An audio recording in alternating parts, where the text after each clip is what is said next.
Summer holidays வந்தாச்சு நம்ம GT Holidays வந்தாச்சு. GT Holidays, South India's #1 travel brand. ஆதன் தமிழ் நேயர்களுக்கு வணக்கம்.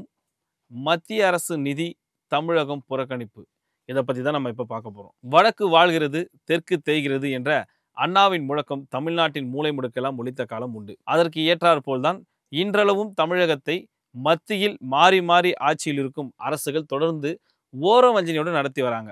தமிழகத்திற்கு இதுவரை நிகழ்ந்த பேரிடர் நிதியை கூட முழுமையாக வழங்காமலும் தமிழகத்திற்கான மானியங்களையும் குறைத்து பாராமுகத்துடன் இருந்து வருகிறது. அண்மையில் தாக்கல் செய்யப்பட்ட மத்திய பட்ஜெட்டில் கூட தமிழகம் என்ற வார்த்தையை கூட உச்சரிக்காமல் புறக்கணித்த நிகழ்வும் அரங்கேறியதை தமிழகம் வஞ்சிக்கப்படுவதற்கு சிறந்த உதாரணமாக கூறலாம். அண்மையில் புதிய கல்விக் கொள்கையில் இணைந்தால்தான் தமிழகத்திற்கு கல்வி நிதி வழங்கப்படும் என்று மத்திய அரசு கூறி தமிழகத்தில் வெந்த புண்ணில் வேலை பாய்ச்சிதுன்னே சொல்லலாங்க. இவ்வாறாக தமிழகத்தை மத்தியில் ஆளும் மற்றும் ஆண்ட அரசுகளும் புறக்கணித்ததற்கு பல்வேறு உதாரணங்கள் அடுக்கிக் கொண்டே நாம் போகலாம். கடந்த 2023ஆம் ஆண்டு தமிழ்நாட்டை தாக்கிய மிக்ஜம் புயலின் காரணமாக மாநிலத்தின் பல பகுதிகள் கடுமையாக பாதிக்கப்பட்டன. இது அனைவரும் அறிந்த ஒன்று. குறிப்பாக சென்னை, திருவள்ளூர், காஞ்சிபுரம், செங்கல்பட்டு ஆகிய 4 மாவட்டங்களில் பெய்த கனமழையால் பல இடங்களில் நீர்கள் மூழ்கின. பெரும்பாலும் இடங்களில் பொருள் சேதமும் ஏற்பட்டது. இதையடுத்து வாழ்வாதார உதவியாகவும் தற்காலிக மறுசீரமைப்புக்காகவும் கிட்டத்தட்ட 7033 கோடி ரூபாயும், நிரந்தர மறுசீரமைப்பிற்காக 12659 கோடி ரூபாயும் தர வேண்டும் என மத்திய அரசிடம் தமிழக அரசு தொடர்ந்து கோரிக்கையாக விடுத்தது. ஆனால் மத்திய அரசு அது குறித்து செவி சாய்க்கவில்லை. அதே ஆண்டில் டிசம்பர் 17, 18ஆம் தேதிகளில் தூத்துக்குடி, திருநெல்வேலி, தென்காசி, கன்னியாகுமரி மாவட்டங்களில் அதிக கனமழை கொட்டி தீர்த்தது. இந்த 4 தென் மாவட்டங்களும் கடுமையான பாதிப்பிற்கு உள்ளாகின. இதற்கென உடனடி நிவாரணமாக நிரந்தர சீரமைப்பிற்கான தொகையாகவும் 18,214 கோடி ரூபாய் கேட்டு மத்திய அரசுக்கு தமிழக அரசு கோரிக்கை விடுத்தது. இது தொடர்பாக மத்திய அரசிடம் இருந்து எந்த ஒரு பதிலும் வராத நிலையில் நீதிமன்றத்தில் நிதியை பெற்றுத் தருமாறு தமிழக அரசு வழக்கு தொடர்ந்த அவலமும் ஏற்பட்டது. இதே போல பார்த்தீங்கன்னா, கடந்த 2024ஆம் ஆண்டு நவம்பர் மாதத்தில் தமிழகத்தில் பெஞ்சல் புயல் தாக்கியது. இதில் பார்த்தீங்கன்னா காவிரி டெல்டா மாவட்டங்களும் சென்னையை சுற்றியுள்ள மாவட்டங்களும், குறிப்பாக விழுப்புரம், கடலூர், கள்ளக்குறிச்சி, திருவண்ணாமலை ஆகிய மாவட்டங்கள் கடுமையாக பாதிக்கப்பட்டன.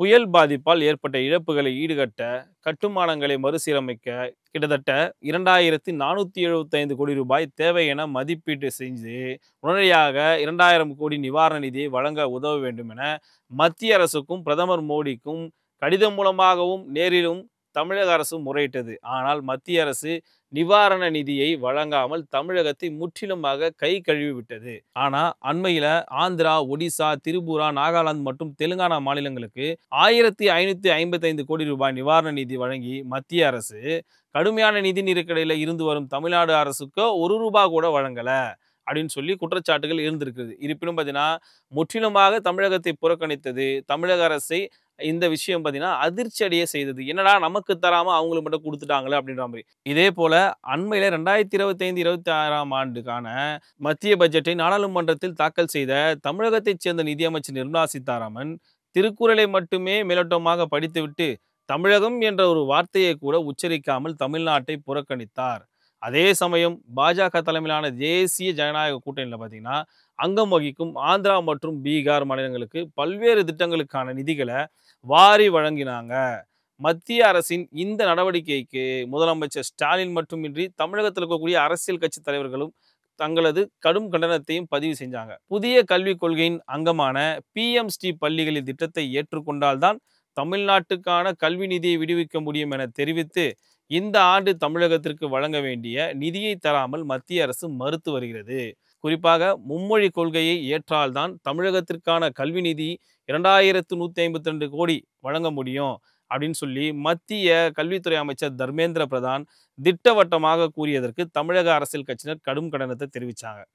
வளர்ச்சி அடைந்த மாநிலங்களிலிருந்து பெறப்படும் வரி வருவாய் மூலம்தான் இந்த வளர்ச்சி அடையாத மாநிலங்களுக்கு வளர்ச்சி பணிகளுக்கு மேற்கொண்டுதான் தேசத்தின் சமச்சீர் வளர்ச்சிக்கு வழிகோல முடியும் அப்படின்னு சொல்லியிருந்தாங்க. அதே நேரத்தில் வரி வருவாய் பகிர்வில் அதிக அளவில் பங்களிக்கும் மாநிலங்களில் நியமன பங்கை மத்திய அரசு திரும்ப வழங்குதல் அவசியம் என்பதுதான் கூட்டாட்சியின் தத்துவத்தின் அடிப்படை.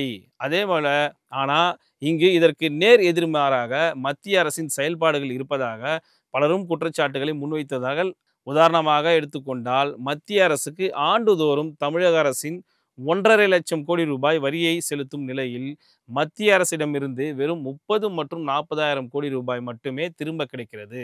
பாஜக ஆளும் மாநிலங்களான உத்தரப்பிரதேசம், மத்திய பிரதேசம் மற்றும் கூட்டணியில் ஆட்சியில் நடைபெறும் பீகார், அதாவது பாஜகவுடன் கூட்டணி ஆட்சியில் இருக்கக்கூடிய பீகார் போன்ற மாநிலங்கள் குறைவாக வரி செலுத்தி வந்தாலும் அம்மாநிலங்களுக்கு அதிக நிதி பகிர்வை மத்திய அரசு வாரி வழங்குகிறது. இது எந்த விதத்தில் நியாயம் என்பது மத்திய அரசுக்கே வெளிச்சம் அப்படின்னு சொல்றாங்க. அதிகமாக வரி செலுத்தும் தமிழகம் உள்ளிட்ட தென் மாநிலங்களுக்கு குறைவான நிதி ஒதுக்குவதும் தமிழகத்திற்கான மானியங்களை குறைப்பதும் வாடிக்கையாக வைத்திருக்கிறது மத்திய அரசு. வரியை குறைவாக செலுத்தி வரும் வட மாநிலங்களுக்கு அதிக அளவில் நிதியையும் அள்ளி கொடுக்கிறது.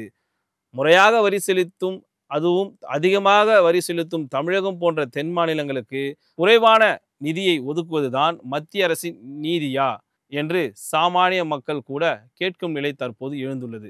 ஒரு கண்ணில் சுண்ணாம்பும் ஒரு கண்ணில் வெண்ணையும் மத்திய அரசு வைப்பது எப்படி சரியாகும்? இதுதான் நீதியா? கூட்டாட்சி தத்துவத்திற்கு இதுதான் உகந்ததா என்று காலம்தான் இதற்கு பதில் சொல்ல வேண்டும்.